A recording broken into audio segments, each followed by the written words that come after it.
morning. I almost said Friday morning, but wah, wah, wah, wah.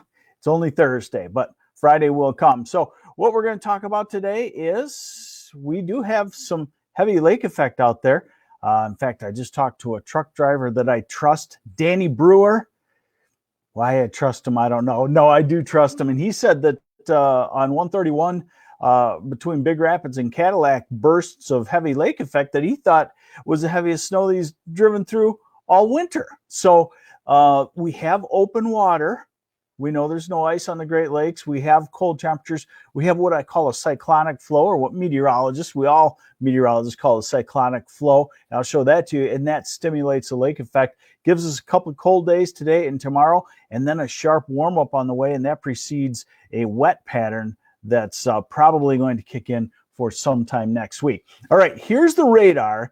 And, it might kind of look not too bad. But remember, in these bands, there are some heavy batches of lake effect. So if you can, I would avoid 131 from Cadillac to Grand Rapids. Not that they're saying it's terrible, but if you can is the idea. And which is better, 31 or 131? Right now, probably 31 is. Probably the lake effect is kind of blowing over that. I don't know that for certain, but both of those will be a mess into tomorrow. Frost in Tampa tonight. Ooh, that sounds pretty cold. Teresa Boley, hey, good morning to you, and good morning, Sterling Heights. So there's the radar, and northern lower Michigan looks about the same. Quick look at how much snow fell with the storm system. Behaved, I think. Let's see. Looking at 6 inches in Van Buren County. Battle Creek about 5.5. Jackson reporting 6. Detroit Metro had 4.8, I believe it was. A lot of 5 to 6s in the southeast part of lower Michigan. Flint was around 4, I believe it was. And so I think it worked out pretty good. We'd call it about a 4 to 6 inch snow in the south, and then 2 to 4 inches. And then by the time you got to Midland, very little, if any, snowfall.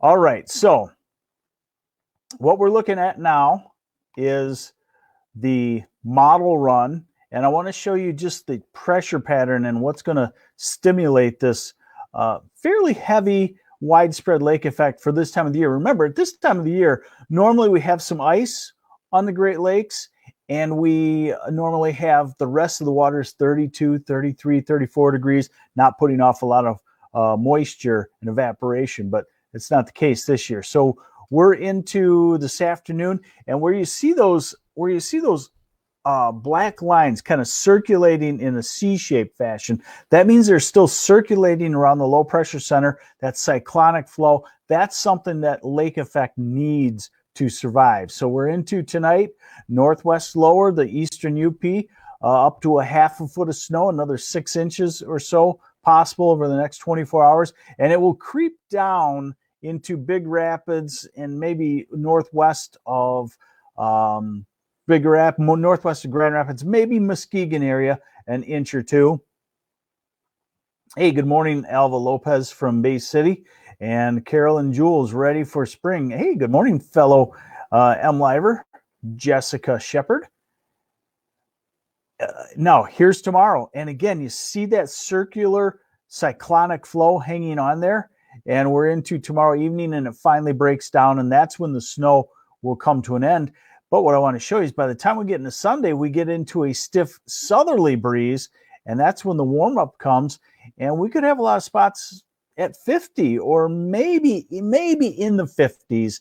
The hesitation there is that 5-6 inches of fresh snow will usually keep the temperatures a little bit colder, but it wasn't that big of a snowstorm in relation to our air coming from the southwest. So, Illinois and Indiana, southern parts of those don't have the snow on the ground. All righty, let's go to, where am I at now? I got so much lined up for you. Okay, now we're looking at the radar forecast for today from the short-term model that I like. Probably not showing the lake effect as widespread as it's going to be, but you can see it moving down the lake. And I guess the point being here is the western third of lower Michigan, eastern third of the UP. You're going to get snow. You're probably going to get 2 to 6 inches in batches. You might find some dry roads in places, and you might find some really nasty roads in places. So west side of the state, whole different driving situation than the east side of the state this morning. Total snowfall out of this. Let's move that along here. And you can see, look at areas in Kalkaska County and toward Grayling and Gaylord and Mansalona. Hey, good morning, Al Blink. And good morning, Mildred Gnip from Cadillac. Hey, you probably better put a vowel in your name other than the Y. You can borrow a couple of vowels from me. I got almost all of them covered in Torre Grossa. So there you see it. Heavy snow, eastern UP, much of the shoreline of the UP, northwest lower heavy snow, batches of heavy snow through Manistee into Big Rapids area and Reed City, and then even accumulating snow, Grand Rapids area, Grand Haven, South Haven, into Kalamazoo and Battle Creek. So this is a fairly widespread lake effect for this time of the year. I'll leave you with one last thing, just kind of an extended look into the future of next week of what could happen. And like I said, we got some storminess to cover there. So let's start with where we're at now. And I showed you the cyclonic flow. Hey, Lorene Thompson from Chesaning, good morning. Okay, so there's your cyclonic flow into tomorrow. That's what keeps the lake effect going. Breaks down quickly by Saturday morning. And then you see all those red lines? That's the warm bubble of air that's coming toward us. And it bursts in on Sunday. The only thing that keeps you out of the 50s, southern half of lower, is that fresh 5 or 6 inches of new snow in the south. Otherwise, you'll make it well into the 50s. This is Monday, still warm. And then we watch the storminess start to form. And by the middle to end of next week, it's heavy rain to snow to cold. But again, every time the cold tries to come in, it really falls short. Watch this. Now, I don't know that we would believe this model this far out in the future, which would be the end of next week. But look at the cold shot, 1 or so days. And then here comes a warm blast. And I stop it at 10 days out for you because I just want to highlight that when you see in early March, when you see all of these red lines, that's warm temperatures aloft, packed across Michigan and to the south, and what looks like could be coming more into our way. It's kind of shades of March 2012. I'm not going to say that we're going to have those crazy 80s that we had back then, but what I'm seeing is the warmth definitely wants to mightily overpower the cold in this pattern. And I'm still thinking early spring. Unfortunately, I'm still thinking wet spring as well. So that's what we got going on. A lot. Lake effect, heavy on the western third of lower Michigan. You can find some very dangerous travel conditions, kind of on the sneaky side, because you don't think about that at this time of the year.